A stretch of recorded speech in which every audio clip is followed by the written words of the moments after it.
అక్కటలాతులైన బగరైనను జంపన కోరనేల. అక్కటలాతులైన బగరైనను జంపన కోరనేల.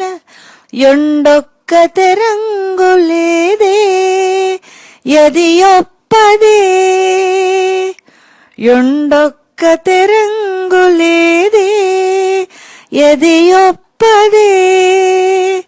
బంధు సుహృజ్జనంబు లాదిక్కుననున్నవారు గణుతింపక సంపదకై వధించి.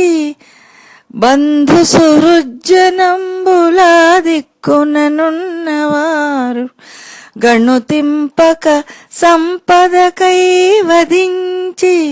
దూరెక్కుట దోషమందుటను నీ దురవస్థల కోర్వవచ్చునే. దూరెక్కుట దోషమందుటను నీ దురవస్థల కోర్వవచ్చునే. భావం: అయ్యో, వారు ఇతరులైనా విరోధులైనా చంపాలని ఎందుకు కోరాలి? పోరాటం కంటే మరో మార్గం లేదా? ఆ మార్గం మంచిది కాదా? కౌరవులలో మా బంధువులు మిత్రులు ఉన్నారు. కేవలం రాజ్యం కోసం అందర్నీ సంహరిస్తే పాపాలు మూటకట్టుకొనక తప్పదు, నిందలు పడక తప్పదు. ఇహపరాలకు దూరమైతే నేను తట్టుకోలేను.